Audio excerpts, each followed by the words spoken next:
এবার আপনি খুশি ম্যাডাম? ওয়াইনটা খেয়ে তো তুমি আমাদের প্ল্যানটা আর সলিড করে দিয়েছো। তুমি আবার একবার আমাদের জালে ফেঁসে গেছো, and now you are finished. যাক, জামাই বাবা ড্রিঙ্ক করে নিল, কথা শেষ। আরে ফ্যামিলির মধ্যে এইসব ছোটখাটো বিষয় হতেই থাকে, সব ভুলে গেলেই বেটার। ক্রিশ, তোমাকে 3 বছর আগে নিজের ভুল শুধরানোর একটা সুযোগ দেওয়া হয়েছিল, রাইট? তোমাকে সিঙ্গাপুরের ব্রাঞ্চের হেড বানিয়ে পাঠানো হয়েছিল। তুমি ওখান থেকে প্রত্যেক বছর আমাকে মেল করেছো যে ওখানে যাতে তোমাকে ইনভেস্টমেন্টটা বাড়িয়ে দেওয়া হয়, যেটা দেওয়া হয়েছে। সেই কোম্পানিটা লসে রান করছে। এর কোনো উত্তর আছে তোমার কাছে? অনুষ্কা কি সত্যিই জানে না যে 3 বছর আমি জেলে ছিলাম?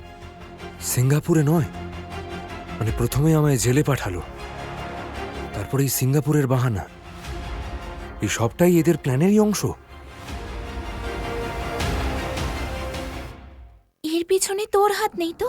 হ্যাঁ, আমিও যা কিছু করেছি না অনুষ্কা দিদির জন্যই করেছি।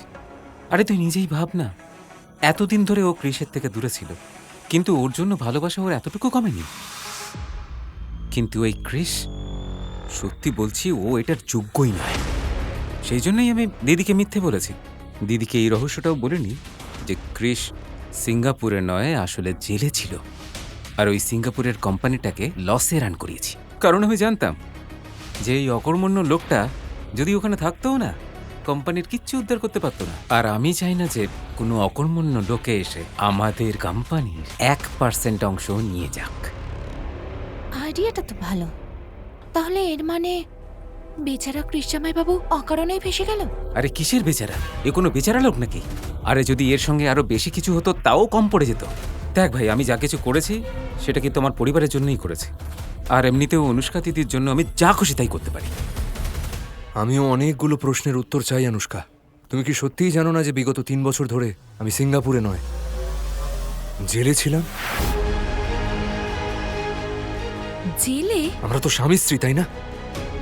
সুখ দুঃখের সঙ্গী। তারপরেও তুমি কিছুই জানো না? বলো না অনুষ্কা, এই সব কিছু জানার পরেও তুমি এমনটা আমার সঙ্গে করলে কেন?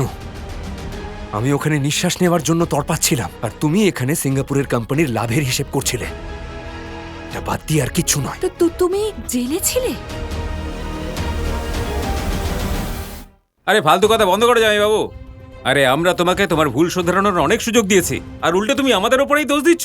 আরে লজ্জা বলে কোনো জিনিস নেই নাকি তোমার? তার মানে এখন তুমি এটাও বলবে যে সিঙ্গাপুর থেকে তুমি যে মেলগুলো পাঠাচ্ছিলে দিদির নামে, সেটাও আমি পাঠাচ্ছিলাম? ওই মেলগুলো কেন পাঠানো হচ্ছিল সেটা তুমি আর তোমার এই পরিবার সবাই খুব ভালো করে জানে। থামো তুমি জামাই বাবু।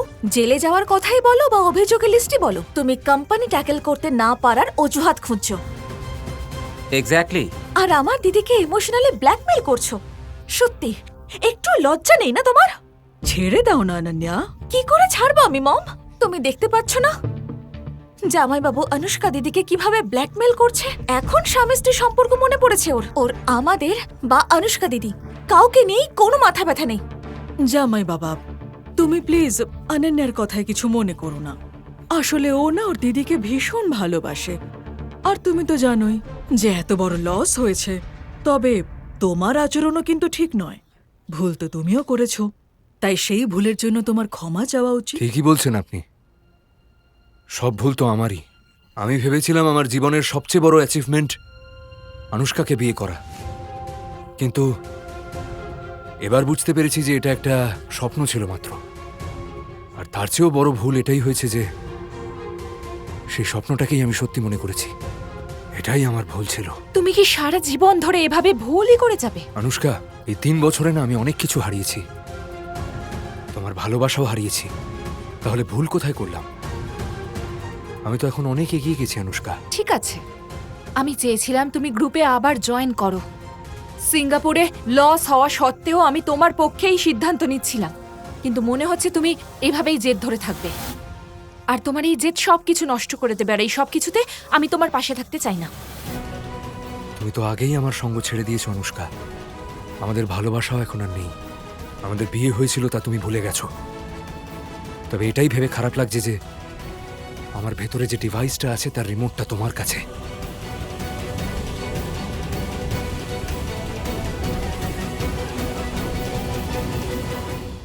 সম্পূর্ণ গল্পটি দেখার জন্য ডাউনলোড করুন পকেট এফএম অ্যাপ এখনই। লিংক নিচের ডেসক্রিপশনে।